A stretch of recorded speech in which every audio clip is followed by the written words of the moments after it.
That afternoon, the sky was gray, as if it carried the quiet sorrow of a year slowly coming to an end. November in North Carolina always had a certain kind of cold, the kind that crept into your bones, but more than that, into your heart. On 12th Avenue, the soft flicker of fading neon sign marked the small local gun shop. Hollow Oak Firearms. Inside, everything was still. There was no laughter, no chatter from the usual crowd. Only John, the owner, methodically polishing an old Winchester rifle, the kind he'd seen used by veterans who'd fought on D-Day. Every time he cleaned one of those, memories of his late father, a proud Marine, came flooding back, along with the faces of countless men who'd passed through this shop looking for something that might help them feel a little safer, a little more in control of their lives. The doorbell gave a soft jingle. John looked up, expecting a regular, but it wasn't.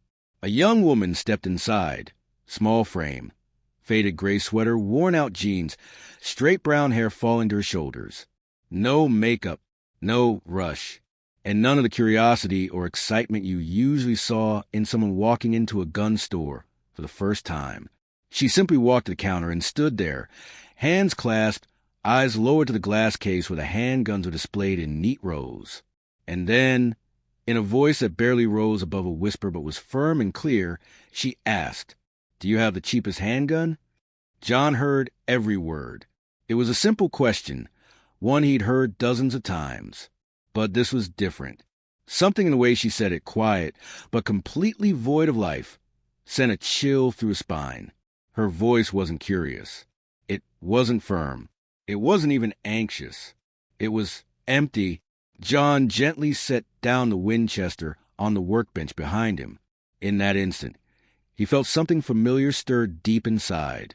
There was a kind of sorrow written on her face, the kind he'd seen before, in widows who had lost everything, in veterans who came back from war with a hollow stare, in himself, the day he buried his youngest son after the accident in 2011. He knew a person in real pain doesn't walk into a gun store just to browse. They come in looking for an ending, a way to make the hurting stop. But John didn't jump to conclusions. He nodded slowly, buying himself a moment, then asked gently, "We've got a few options, but I'll need to ask, what do you need it for?" She looked up. For the first time, their eyes met. And even though John had lived over half a century, he felt something inside him falter. There was no spark in her eyes, no fear, no hope, only ash. "It doesn't matter," she said softly. "Just the cheapest one." That voice, it echoed like a whisper down a long, empty hallway. No life in it, no future. John didn't move. A long silence stretched between them.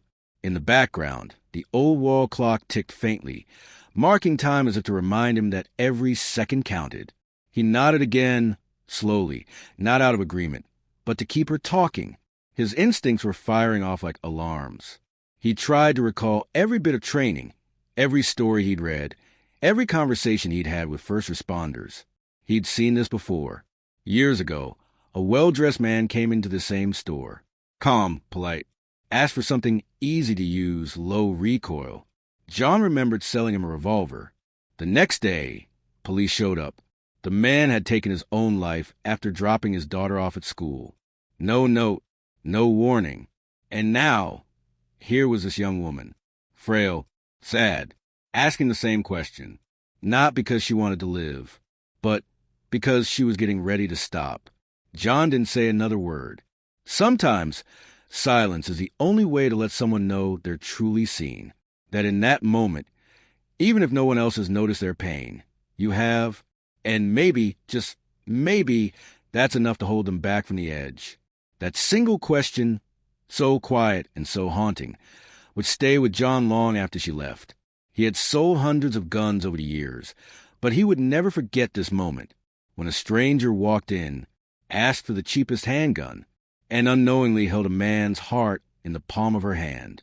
John didn't answer her right away. He took a breath, slow and steady, the kind of breath you take when your gut tells you something isn't right. He looked across the counter at the young woman, so still, so quiet, and asked in a low voice, "What kind of use are you looking for?" She didn't hesitate. She didn't fidget or smile like most first-time buyers. Her answer was almost mechanical, like she'd rehearsed it 100 times in her mind before walking through the door. Doesn't matter. Just the cheapest one. That was the moment John knew. She wasn't here to protect herself. She wasn't here to learn to shoot or practice at the range. She wasn't here for any of the reasons people normally came into Hollow Oak Firearms. There was something deeper, quieter, happening behind those tired eyes. And John, who had spent over a decade watching people walk in and out with hopes or fears in their pockets, knew better than to ignore it. He didn't move toward the display case. Instead, he leaned a little closer to her, his tone turning gentle, personal. "Ma'am," he said, "sometimes when people come in asking for the cheapest thing, it's not about the price. It's about what they're carrying in here." He tapped the center of his chest. "Not out there." She looked at him then, and for a split second, something flickered in her eyes. Not quite anger, not fear, just a soft tremor, like a held-in breath finally breaking. "I'm not trying to hurt anyone," she said. "I don't even want to hurt myself. I need to feel something again. Something I can control." Her voice was even, but her fingers tightened around the strap of her worn purse. She swallowed hard. Then the words started to come, slow and measured, like she had been holding them in for too long. "Last November, my fiancé took his life. We were supposed to get married the week before Thanksgiving. Had the invitations printed. My dress was hanging in the closet. He never said a word. I came home from work and found him on the couch. He'd used a handgun. Clean shot. No note. Just gone." She looked away, but her voice didn't falter. She wasn't crying. She was beyond that. "Everyone kept telling me to go to therapy, to keep busy, to move on, but they didn't have to live in our apartment. They didn't see the empty chair at dinner. They didn't wake up in the middle of the night thinking he was still there." John didn't say a word. He knew the kind of silence grief brought. It wasn't the silence of peace. It was a silence of something too heavy for words. She went on. "I got tired of pretending, of smiling in front of my parents, of going to work and acting like I cared about spreadsheets and deadlines. So today, I just walked, didn't know where I was going. Then I saw your sign, and I thought, maybe if I could just hold something powerful, I could feel real again." John felt his throat tighten. He had heard many stories behind this counter, some tragic, some terrifying, but few had cut as cleanly as hers. He reached under the counter and placed the revolver he'd been cleaning earlier gently on the glass. He didn't push it forward. He let it sit there, between them. Then he looked her in the eyes, steady and sincere. "Holding a gun doesn't make you strong," he said softly. "But choosing to live, that's the bravest thing anyone can do." She looked down at the weapon, then at her own hands, and finally back at him. "I don't feel brave," she said. "That's the thing," John replied. "Most brave folks don't." He took out a small card from the drawer behind him, flipped it over, wrote a number with careful strokes. "She's a counselor, not some hotline. She helped my brother after he came back from overseas. He couldn't sleep, couldn't sit in quiet without shaking. She helped him find his way back. Give her a call." She took the card like it was made of glass, carefully with both hands. "Thank you," she whispered. John gave her the kind of nod you give when you know you've made a difference. Maybe not a permanent one, but enough for today. And sometimes that's all that matters. About an hour later, she left the store. There was no gun in her hands. No box, no receipt. Just two things. A folded slip of paper with the name of a counseling center scribbled on it, and a plain business card with a simple note in uneven handwriting. "John, call me anytime." That card wasn't from a company. It wasn't glossy or branded. Just a piece of paper cut by hand, with the shaky penmanship of a man who lived long enough to know that sometimes the most powerful thing you can give someone is an open door. John stood behind the counter, watching her go. He didn't say anything. Neither did the other customers in the shop. One man who had been eyeing a hunting rifle quietly set it down. A couple near the ammunition aisle took a small step back. No one moved. No one spoke. But everyone saw her, and everyone understood. She wasn't just another customer.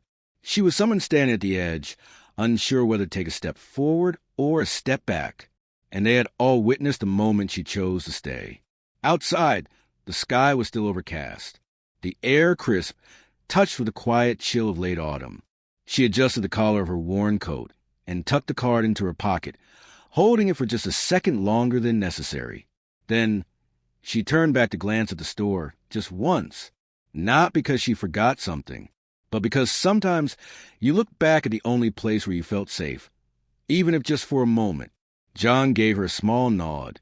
No smile, no wave, just a quiet look between two people who understood grief, and how heavy it can be, and how rare it is to be met with kindness, not judgment. The shop's doorbell chimed softly as it closed behind her, a sound that usually meant nothing. But today, it felt like a breath of hope leaving the room, carried by a girl who still had far to go, but had taken the most important step of all.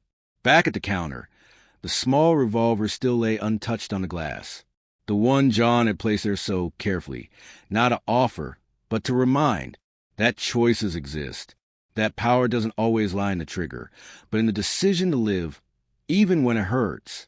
The paper she carried held the name of a counseling center that had once saved John's own brother, a veteran who came back from Iraq with scars no one could see, a man who couldn't sleep, couldn't speak without shaking. And it was this very place, filled with patient voices and quiet rooms, that had pulled him out of the dark. Now, John hoped, deeply, that it would do the same for her. Nobody in that store needed to ask what had just happened. They didn't need to know the details, because some moments speak without words. They had just witnessed someone walk away from the edge. Quietly, no dramatic rescue, no flashing lights. Just a fragile life given one more chance, because someone took the time to listen. No gun had been fired. No violence had occurred. But something powerful had happened there, something real. Kindness. John stood quietly, his hands resting on the glass. He wasn't thinking about inventory or closing time. He was thinking about that silence she carried in, and how, somehow, it felt lighter when she left. Because sometimes all it takes is one person who doesn't look away, and that can change everything.